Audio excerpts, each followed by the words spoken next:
আর S Bengali ক্লাসরুমে সকলকে স্বাগত। আজকের ভিডিওতে আমি পশ্চিমবঙ্গ মধ্যশিক্ষা পর্ষদের অন্তর্গত ষষ্ঠ শ্রেণীর বাংলা পাঠ্য বইয়ের 2026 সালের দ্বিতীয় পর্যায়ক্রমিক পরীক্ষার মডেল প্রশ্নপত্র নিয়ে আলোচনা করব। আমি কখনোই বলবো না যে এই ভিডিওতে আলোচিত প্রশ্নগুলোই তোমরা পরীক্ষার প্রশ্নপত্রে হুবহু কমন পাবে, তবে এই কথা নিঃসন্দেহে বলতে পারি যে এই ভিডিওতে আলোচিত প্রশ্নগুলো ভীষণ গুরুত্বপূর্ণ প্রশ্ন, পরীক্ষায় আসার মতো প্রশ্ন। তাই তোমরা পরীক্ষা দিতে যাওয়ার আগে অন্তত একবার হলেও এই প্রশ্নের উত্তরগুলো তৈরি করে যেও। তোমাদের সুবিধার জন্য বেশ কিছু শর্ট কোশ্চেনের অ্যান্সার আমি এখানে দিয়ে রেখেছি, তাই আমি চাইবো তোমরা ভিডিওটা স্কিপ না করে একদম প্রথম থেকে শেষ পর্যন্ত দেখো।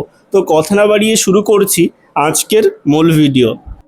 এক দাগে বলা হচ্ছে সঠিক উত্তরটি নির্বাচন করো, প্রতিটি প্রশ্নের মান 1। এখান থেকে মোট 12টা প্রশ্নের উত্তর লিখতে হবে।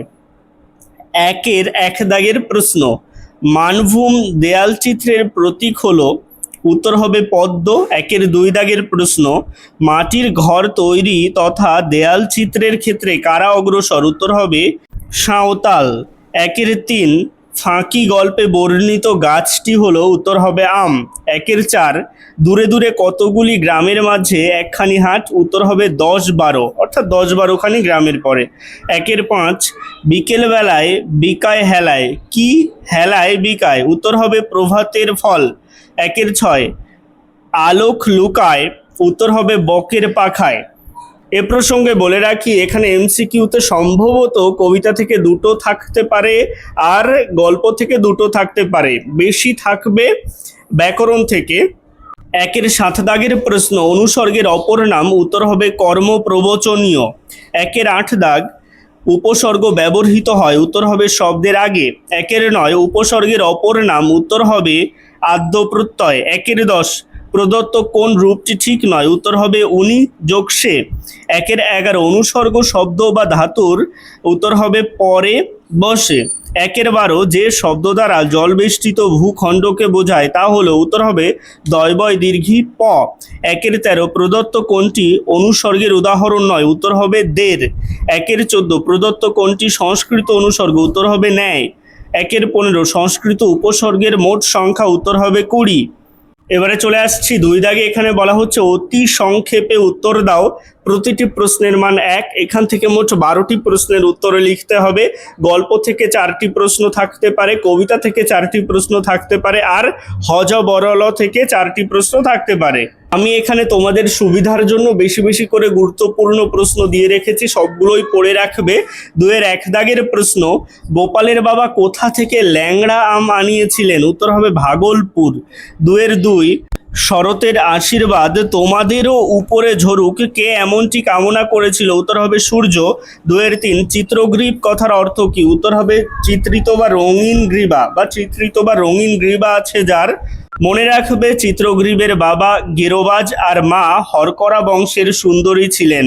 2-এর 4 দাগের প্রশ্ন, বসুধারা ব্রত কোন ঋতুতে হয়, উত্তর হবে গ্রীষ্ম। 2-এর 5, কটক কোন নদীর তীরে অবস্থিত, উত্তর হবে কাঠজড়ি নদী।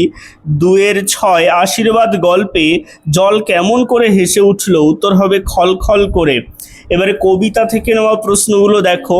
2-এর 7, পিঁপড়ের চলার ভঙ্গিটি কেমন, উত্তর হবে ব্যস্ত মধুর। 2-এর 8, হাট কবিতায় কার ডাকে রাত্রি নেমে আসে, উত্তর হবে একক কাকের ডাকে।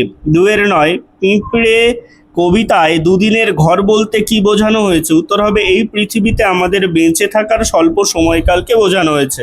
2-এর 10, ছোট্ট বাঘ তার খিদে মেটানোর জন্য প্রথমে কি ধরতে গেছিল, উত্তর হবে পাখি। 2-এর 11, হাটে সন্ধ্যা প্রদীপ জ্বলে না কেন, উত্তর হবে কারণ হাটে কেউ বসবাস করে না, কেবলমাত্র কেনাবেচার জন্য আসে।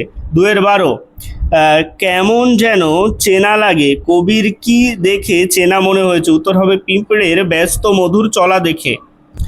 এবারে 2-এর 13 দাগ থেকে 2-এর 18 দাগ পর্যন্ত হজবরল থেকে নেওয়া কিছু প্রশ্ন রয়েছে, এগুলো একটু তোমরা খুঁজে উত্তরগুলো তৈরি করে নেবে। কাকেশ্বর কুচকুচে কোথায় থাকে, 2-এর 14, হিজিবিজবিজ কে। 2-এর 15, শ্রী ব্যাকরণ সিং এর উপাধিটি কি। 2-এর 16, কাকেশ্বর কুচকুচের বংশ পরিচয় দাও। 2-এর 17, হ জ বর ল গল্পে কথকের প্রকৃত বয়স কত ছিল? 2018। হিজি বীজ বীজ এর পিসের নাম কি? এবারে চলে আসছি 3 দাগে। এখানে বলা হচ্ছে কয়েকটি বাক্যে উত্তর দাও, প্রতিটি প্রশ্নের মান 3। এখান থেকে মোট 4টি প্রশ্নের উত্তর লিখতে হবে। এ প্রসঙ্গে বলে রাখি, কবিতা থেকে 2টি প্রশ্ন এবং গল্প থেকে 2টি প্রশ্ন লিখতে হবে। তোমাদের সুবিধার জন্য আমি বেশ কিছু এক্সট্রা গুরুত্বপূর্ণ প্রশ্ন এখানে রেখেছি, তোমরা প্রত্যেকটা প্রশ্নের উত্তর তৈরি করে রাখার চেষ্টা করবে। 3-এর 1 দাগের প্রশ্ন, এই হয়তো সশরীরে রাঁচি ফেরার শেষ সুযোগ। কোন সুযোগের কথা বলা হয়েছে?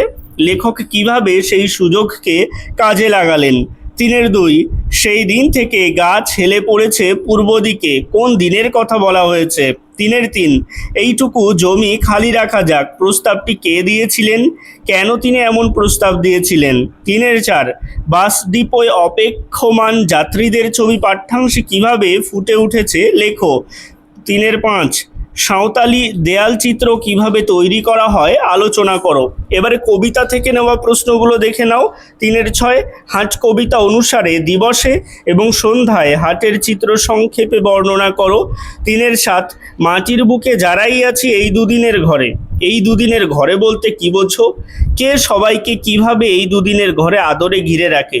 3-এর 8, উদার আকাশে মুক্ত বাতাসে চিরকাল একই খেলা, ব্যাখ্যা করো।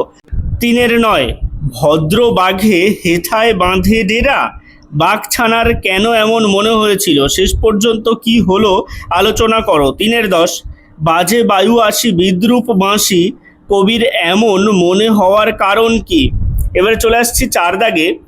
এখানে বলা হচ্ছে যে কোনো 2টি প্রশ্নের উত্তর দাও, প্রতিটি প্রশ্নের মান 3। এখান থেকে মোট 2টি প্রশ্নের উত্তরে লিখতে হবে। 4-এর 1 দাগের প্রশ্ন, উধো আর বুধোর কীর্তিকলাপের কথা কয়েকটি বাক্যে লেখো। 4-এর 2, বুড়োর হিসাবে বয়স বাড়ে না কেন? 4-এর 3, হিজি বীজ বীজের হাসার কয়েকটা কারণ লেখো। 4-এর 4, শ্রী ব্যাকরণ সিংয়ের পরিচয় সহ তার কার্যকলাপের বিবরণ দাও। 4-এর 5, হ ঝ বর ল গল্প অনুসারে উধোর বর্ণনা দাও। এবারে চলে আসছি 5 দাগে। এখানে বলা হচ্ছে সমুচ্চারিত ভিন্নার্থক শব্দযুগলের অর্থ পার্থক্য দেখিয়ে বাক্য রচনা করো, প্রতিটির জন্য 1 করে পাবে। এখানে 2 মার্ক রয়েছে, এখান থেকে যে কোনো 2টি লিখতে হবে। 5-এর 1-এ রয়েছে নীতি বা নীতি, 5-এর 2-এ রয়েছে সুর বা সুর, আর 5-এর 3-এ রয়েছে দ্বীপ বা দ্বীপ। এগুলোর বানানগুলো আলাদা রয়েছে, এই বানান অনুযায়ী তোমাদের অর্থ পার্থক্য দেখাতে হবে। এখান থেকে 2টো করতে হবে। চলে আসছি নিচের অংশে 6 দাগে, বলা হচ্ছে পদান্তর করো যে কোনো 2টি। এখানেও প্রত্যেকটার জন্য 1 করে নম্বর রয়েছে। কি কি রয়েছে দেখো, অন্তর, ঐশ্বরিক, তাৎক্ষণিক, হিম, জঙ্গল। এখান থেকে যে কোনো 2টি করতে হবে, পদান্তর করতে হবে। এবারে চলে আসছি 7 দাগে। এখানে বলা হচ্ছে অনুচ্ছেদ রচনা করো যে কোনো একটি। এখানে অনুচ্ছেদের জন্য রয়েছে 4 মার্কস। তো এখানে দেখো 7-এর 1, বিদ্যালয়ের প্রথম দিন। 7-এর 2, একটি গ্রীষ্মের দুপুর। 7-এর 3, স্বামী বিবেকানন্দ। 7-এর 4, রবীন্দ্রনাথ ঠাকুর। এই অনুচ্ছেদগুলো একটু ভালো করে বাড়িতে প্র্যাকটিস করবে। আজকের ভিডিওটা এই পর্যন্তই। ভিডিওটা ভালো লাগলে অবশ্যই একটা লাইক করে দিও এবং একই ক্লাসের বন্ধুদের সাথে ভিডিওটাকে শেয়ার করতে ভুলো না। ভালো থেকো, সুস্থ থেকো সকলে, আর অবশ্যই RS বেঙ্গলি ক্লাসরুমের সাথে থেকো। সবশেষে একটাই রিকোয়েস্ট, এখনও পর্যন্ত যারা চ্যানেলটিকে সাবস্ক্রাইব করে উঠতে পারোনি তারা অবশ্যই চ্যানেলটিকে সাবস্ক্রাইব করে দিও এবং পাশে থাকা বেল আইকনটিকে প্রেস করে অল বাটনে ক্লিক করে দিও নতুন ভিডিওর আপডেট সবার আগে পেতে।